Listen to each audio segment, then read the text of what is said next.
On this episode, I'm going to show you how to make a flaky, standard pie crust. Pie dough is made of 4 ingredients: flour, fat, salt, and water. But I have some tips to help you choose and help you use those ingredients to get the best results every time. I like to use all-purpose flour. It contains between 10.5 to 11.7% protein. This gives the pie the perfect structure. When it comes to fats, I like to use butter, but you could use shortening. You could also use lard. However, it doesn't give it the same mouthfeel. I always use unsalted butter. That way I can control the salt. I'm going to add the butter to the flour and give this a gentle coating. Now, using my thumbs and my fingers, I'm going to press the flour into the butter, but be sure not to overwork that.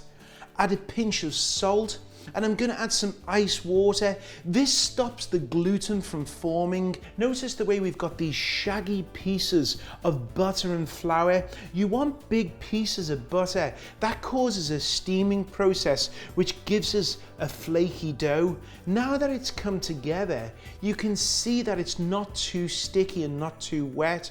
I'm going to place it in some plastic wrap, using my hands and pressing down.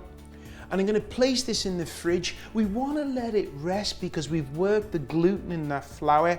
After it's rested, I'm going to dust the board with a small amount of flour, and I'm going to roll it out. When it comes to rolling out, we just roll forwards and we roll backwards, and we keep doing that, and a quarter of a turn each time. I like to roll my dough out to 11 to 12 inches in diameter for a 9-inch pie tin, because we want to get a nice crust on the edge and fold it under. When you're rolling your dough out, you want to roll it out to about 1/8 of an inch thick. Using your rolling pin, we're just going to roll up the pie dough and place it to one side. I want to talk about pie tins. So if I was going to invest, if I was going to advise you to invest in any, I would say metal or ceramic. I find ceramics really pretty, and I find that it gives even baking. The way it heats up all of the crust, it gives it a nice even crust. So I highly recommend ceramic. Next, I like to use metal. Metal is guaranteed that you're not going to get a soggy bottom because it's going to heat up the quickest. I'm going to roll up the dough on my rolling pin. This is the best way to transport it over to your pie tin, and I'm just going to place it in them. I can move this around. Now you can see there's a lot of excess. Now we want this about 1/2 inch, so any more than that, we can trim it using our scissors. I've always found the scissors are perfect for this. Now what we want to do is fold it underneath each other and place it around. And as you look at this, you can see it makes a nice crust. Using a fork, I'm just going to add some holes to the bottom and the sides. This stops it from swelling up. It allows it to breathe, and it's important to do that. Using that same fork, I'm going to create a nice pattern, but feel free at home, you don't have to do that, but just going side to side with the fork creates this nice pattern. I want to let this rest for about 20 minutes because we've worked the gluten in that flour. If you don't, it's going to shrink back.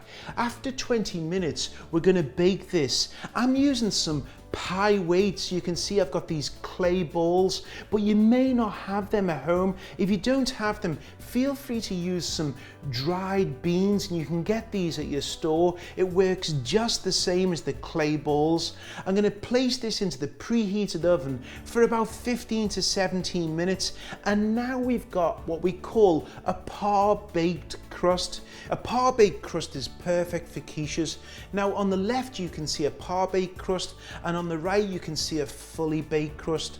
The fully baked crust is perfect for the likes of a lemon meringue or a banana cream pie, and that cooked for 10 to 12 minutes more than the par-baked. The par-baked crust is perfect for your quiches. What about a double crust pie? No worries, just double the recipe, add the top crust and trim it up to about 1/2 inch from the edge of the pan. With this one, we fold it over, but I'm using my finger and my thumb and my other index finger to make this pretty pattern. I'm going to brush it with some egg wash. Whenever we do a double crust, we always want to add some holes or cut it to allow it to breathe, because as it cooks, it needs to breathe because it's going to steam. And when it comes out, just look at that delicious chicken pot pie. Look at that crust. It's going to be all flaky. The same recipe works perfect for an apple pie. I've got an apple caramel pie with some sugar on top. Now you know at home how to make the perfect flaky pie crust.